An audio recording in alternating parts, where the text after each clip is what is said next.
لیکن اس کے بعد ان کی تاریخ میں ایک دور وہ آیا جب حضرت مسیح علیہ السلام ان میں مبعوث کیے گئے۔ یہ 1400 سالہ تاریخ کا کلائمیکس ہے یہود کی۔ جب کتاب انہیں دی گئی تھی تورات حضرت موسیٰ کے ذریعے، وہ 1400 قبل مسیح کا واقعہ ہے۔ اس وقت سے لے کر اللہ کا وہ فضل ان پر ہوا کہ کوئی ایک لمحہ ایسا نہیں آیا 1400 برس میں کہ ان کے ہاں کوئی نہ کوئی نبی موجود نہ۔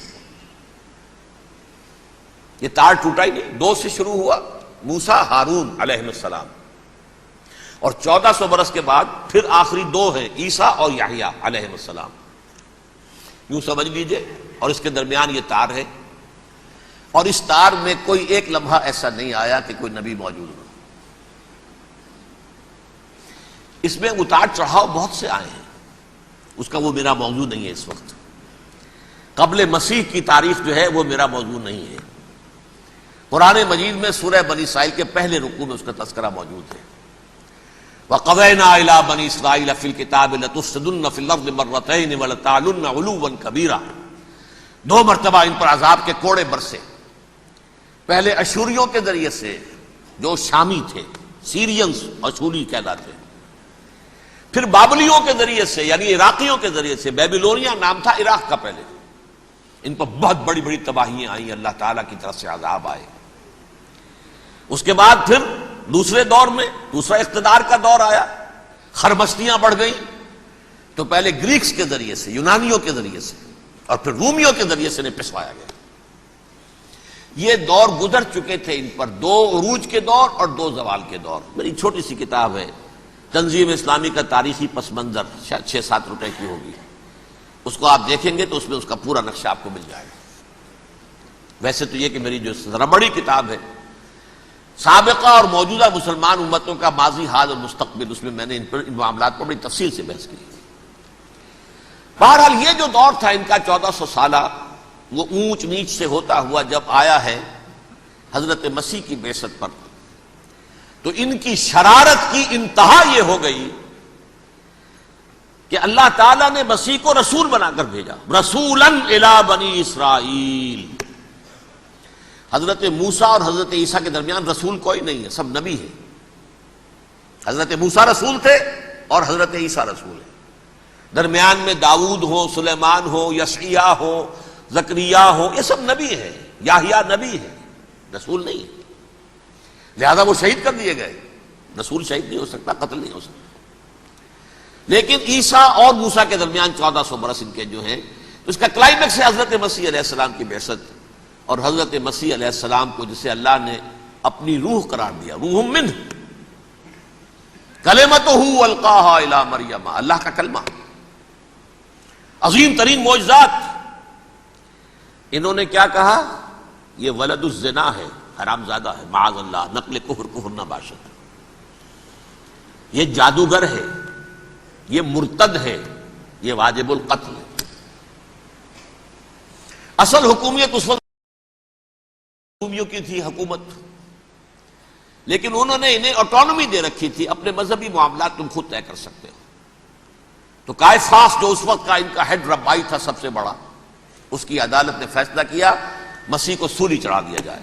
پائلیٹس پونٹس، اس کے پاس ان کی یادداشت پہنچ گئی، یہ ہمارا مجرم ہے مذہبی، یہ مرتد ہے، یہ کافر ہے، یہ جادوگر ہے، یہ واجب القتل ہے، اسے قتل کرو، سولی چڑھا دو۔ خیر وہ لمبی بات ہو جائے گی، اس نے تو اپنے ہاتھ دھوئے کہ صاحب ہمارے پاس کوئی جرم نہیں ہے اس کے خلاف، تم کہتے ہو تو ٹھیک ہے، سولی چڑھا دیتے۔ یہ دوسری بات ہے کہ اللہ نے حضرت مسیح کو اٹھا لیا آسمان پر، ان کی جگہ وہ شخص سولی چڑھا جس نے غداری کر کے گرفتار کروایا تھا، جوڈاس اسکیریوٹ، اس کی شکل اللہ نے بدل دی حضرت مسیح کی سی، اور حضرت مسیح کو فرشتے اٹھا کے اوپر لے گئے، وہ زندہ آسمان پر اٹھا لیے گئے۔ اور یہ ساری تفاصیل نہ قرآن میں ہے نہ حدیث میں ہے، یہ انجیل میں ہے، لیکن انجیل کون سی؟ برنباس کی انجیل، gospel of the lord according to saint Barnabas. یہ حواریین مسیح میں سے تھے، لیکن عیسائی ان کو تسلیم نہیں کرتے، ان کی بائبل کو صحیح نہیں مانتے، کینونیکل نہیں مانتے۔ 100 انجیلیں تھیں، 104 تھیں، جن میں سے 4 چنی ہیں انہوں نے، یہ متی اور جان اور مرکس مارکس، یہ ہے، تو یہ 4 انجیلیں ہیں، انہوں نے تسلیم کی کہ یہ کینونیکلز ہیں، یہ تو ہیں حقیقی، باقی جو ہے 100 اس کو وہ تسلیم نہیں کرتے۔ ان میں سے ایک ہے یہ برنباس، اس میں یہ تفصیل ہے کہ اللہ تعالیٰ نے اس شخص کی، جیوڈاس کی، جیوڈاس اس کو انگریزی میں کہتے ہیں، اس کی شکل بدل دی حضرت مسیح کی سی، وہ گرفتار ہوا، وہ سولی چڑھا، وہ غدار تھا، غداری کی سزا اسے ملنی تھی، وہ مل گئی۔ حضرت مسیح کو فرشتے 4 اٹھ رہے ہیں، جس کوٹڑی میں حضرت مسیح مقیم تھے، ایک باغ کے اندر روپوش تھے، اس کی چھت پھٹی ہے، 4 فرشتے آئے ہیں، حضرت مسیح کو اٹھا کر لے گئے ہیں، چھت برابر ہو گئی ہے، اس کے بعد وہ شخص پکڑا گیا۔ بہرحال حضرت مسیح کو اللہ نے اٹھا لیا آسمان۔ لیکن وہ دن ہے کہ اس قوم کو اب مغضوب علیہم قرار دے دیا گیا۔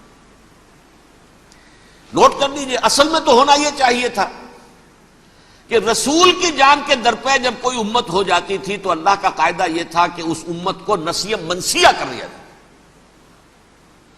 حضرت نوح کی قوم کو ختم کیا یا نہیں؟ حضرت ہود کی نگاہوں کے سامنے قوم عاد برباد کی گئی یا نہیں؟ حضرت صالح کی نگاہوں کے سامنے قوم سمود برباد ہوئی؟ یہ اللہ کا قاعدہ رہا۔ سدوم اور عمورہ کی بستیاں حضرت لوط علیہ السلام جہاں بھیجے گئے، مدین کا علاقہ جہاں حضرت شعیب بھیجے گئے، آل فرعون جن کی طرف موسیٰ کو بھیجا گیا، سب ہلاک کر دیے گئے۔ کیونکہ رسولوں کے بارے میں اللہ کا نبیوں کے بارے میں یہ بات نہیں ہے۔ نبی آیا، اس نے دعوت دی، جس نے مان لیا اچھا کیا، اپنے لیے اچھا کیا، نہیں مانا اس کی اپنی جو ہے عاقبت برباد ہو گئی۔ دنیا میں کوئی فیصلہ اس کا نہیں ہوتا، لیکن رسولوں کا معاملہ یہ ہوتا ہے کہ دنیا میں وہ اللہ کی عدالت بن کر آتے ہیں، مانو گے تو بچو گے، نہیں مانو گے ہلاک ہو جاؤ۔ تو اس اعتبار سے وہ مستحق تو ہو چکے تھے اس کے کہ انہیں ہلاک کر دیا جائے۔ اب اللہ کی کوئی خصوصی مشیت ہے، اس میں کیا حکمت ہے؟ وہ ہے ایک حکمت، میں بعد میں اگر وقت ہوا تو بتاؤں گا۔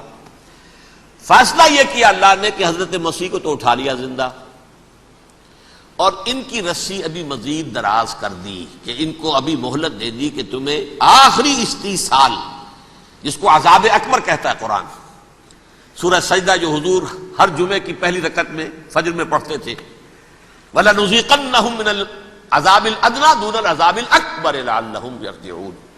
چھوٹے چھوٹے عذاب اور ایک بڑا عذاب، جبکہ قوم بالکل برباد، نسیہ منسیہ، کأن لم یغنوا فیہا، ایسے ہو جائیں جیسے کوئی تھے ہی نہیں آباد یہاں۔ لا یرا الا مساکنہم، اب ان کے مسکن نظر آتے ہیں، مکین نظر نہیں آتے۔ یہ عذاب اکبر جو ہے وہ ان پر نہیں آیا، حالانکہ وہ مستحق ہو گئے تھے اسی وقت۔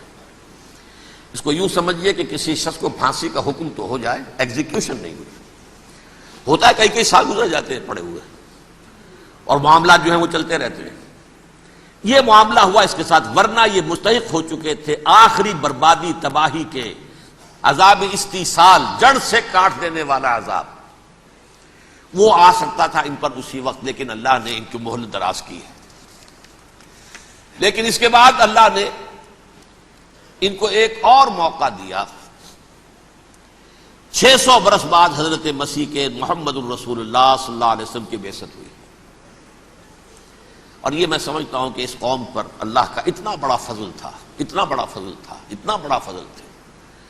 اب پھر ایک موقع دیا، عسیٰ ربکم ان یرحمکم وان عدتم عدنا، دیکھو اب بھی تمہیں ہم ایک موقع دے رہے ہیں، تمہارا رب تمہارے اوپر اب بھی فضل کرنے کو تیار ہے، رحم فرمانے کو تیار ہے۔ ان ھذا القرآن یہدی للتی ہی اقوم، اس قرآن کے سائے میں آ جاؤ، یہ شاہدرا ہے ہدایت میں آنے کا، اس میں داخل ہو جاؤ، محمد کی تصدیق کرو صلی اللہ علیہ وسلم، دامن محمدی میں آ جاؤ، اب بھی ہم تمہارے گناہ بخش دیں۔ لیکن نہیں، اس قوم نے حضرت محمد صلی اللہ علیہ وسلم کی دشمنی کی کمر کس لی، اور اب یوں سمجھیے اس تاریخ سے لے کر آج تک یہ گٹھ جوڑ ہے۔ ظاہر بات ہے کہ ابلیس کا بھی اصل دشمن اب کون ہے، یا ہدف کون ہے، ٹارگٹ کون ہے؟ جنہوں نے محمد کو نہیں مانا صلی اللہ، وہ تو ہے ہی جہنمی، ان پر کوئی اور محنت کرنے کی ضرورت کیا ہے؟ سمجھ گئے میری بات؟ حضور کی بعثت کے بعد جنہیں حضور کو رد کر دیا، ان پر ایمان نہیں لائے، وہ کون ہے؟ کافر، وہ جہنمی ہے ہی ہے، لہذا اس کے اوپر کوئی محنت صرف کرنے کی ابلیس کو ضرورت نہیں ہے۔ اس کا اصل ٹارگٹ امت محمد ہے صلی اللہ علیہ وسلم۔ وہ ساری نوع انسانی کی دشمنی اب آ کر مرکوز ہو گئی ہے امت محمد صلی اللہ علیہ وسلم کی دشمنی پر. اور اسی طرح یہود کا معاملہ، اگرچہ ویسے پوری نوع انسانی کے دشمن ہیں، انہیں حیوان سمجھتے، ان کی جان مال اپنے لیے مباح سمجھتے ہیں، جس طرح چاہیں لوٹے کھسوٹے کھائیں پیئے انہیں، لیکن اب ان کی بھی دشمنی کا سب سے بڑا مرکز امت محمد. کیوں؟ وہی تکبر اور حسد، وہی بیماریاں. انہیں تکبر یہ ہو گیا تھا کہ 2000 سال سے یہ نبوت ہماری میراث، ہماری جاگیر.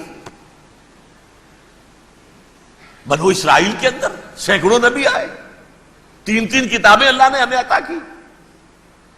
یہ کہاں سے آ گیا محمد صلی اللہ علیہ وسلم؟ معاذ اللہ ثم معاذ اللہ. یہ امیین میں سے، یہ جنٹائلز میں سے، یہ گوئنز میں سے، یہ حقیر ان پڑھ. کہاں ہم، کہاں یہ نہیں تسلیم کریں گے. حالانکہ قرآن کہتا ہے یعرفونہ کما یعرفون ابناہم. ان کے علماء ایسے پہچانتے تھے حضور کو جیسے اپنے بیٹوں کو پہچانتے کہ یہ آخری نبی ہیں، لیکن تکبر اور حسد کی آگ میں جل اٹھے. اب ان کے بھی دشمنی کس سے ہے؟ محمد اور امت محمد صلی اللہ علیہ وسلم. یہ گٹھ جوڑ ہے. اب دیکھیے، یہ ہے میری گفتگو کا اب تک کی گفتگو کا حاصل، یہ گٹھ جوڑ. ایک غیر مرئی دنیا، انویزیبل دنیا کا ابلیس لعین اور جنات میں سے اس کے لشکری فوج. انسانوں میں سے ویسے تو اور بھی بہت جگہ اس کے ایجنٹ ہیں، مسلمانوں میں بھی ہے، لیکن بحیثیت قوم، بحیثیت مجموعی، ایک پوری قوم، ایک پوری نسل جو ہے اس کے ساتھ گٹھ جوڑ ہے. ان دونوں کی گٹھ جوڑی کے ساتھ یہ دشمن دون ہیں انسانیت کے. پہلا دشمن ابلیس لعین، عزازیل لعین، اور دوسرے دشمن یہود ملعون. اب میں آپ کو ذرا اس جو انسانوں میں سے انسان دشمنی کا جن کا سب سے بڑا رول ہے، میں ان کی 2000 سالہ تاریخ کا آپ کے سامنے نقشہ رکھنا چاہتا ہوں. ان 1400 سال کا تو میں نے صرف 4 آپ کو پوائنٹس بتائے. موسیٰ سے عیسیٰ تک 1400 برس علیہم الصلاۃ والسلام. 2 مرتبہ عروج، 2 مرتبہ زوال. اشیریوں کے ہاتھوں پٹوائی، بابلیوں کے ہاتھوں پٹانا، گریکس کے ہاتھوں مرمت، رومنس کے ہاتھوں مرمت. یہ جو 2000 سال ہیں، کیونکہ اب تو ظاہر بات ہے 21ویں صدی شروع ہو گئی، 20 صدیاں حضرت مسیح کو پوری ہو گئی. پہلی بات نوٹ کیجئے، حضرت مسیح کی پیدائش ہے سن 1 قبل مسیح. یہ نقطہ آپ نے کبھی سنا ہے یا نہیں؟ جب ملینیم کا سلسلہ شروع ہوا تھا پچھلے سال تو میں نے بیان کر دیا تھا کہ ایک عجیب حساب کے اندر انہوں نے غلطی کی ہوئی ہے. حضرت مسیح کی پیدائش ہوئی 25 دسمبر کو. سن انہوں نے شروع کر دیا، اس کے بعد جنوری آئی تو پہلا سال شروع ہو گیا. اگر جنوری سے پہلا سال شروع ہوا تو یہ 6 دن جو ہیں تو اس کے پچھلے سال میں تھے. لہذا کہا جائے گا کہ Jesus Christ was born 1 year before Christ, BC. تو 1 قبل مسیح میں حضرت مسیح کی پیدائش ہوئی. یہ آخری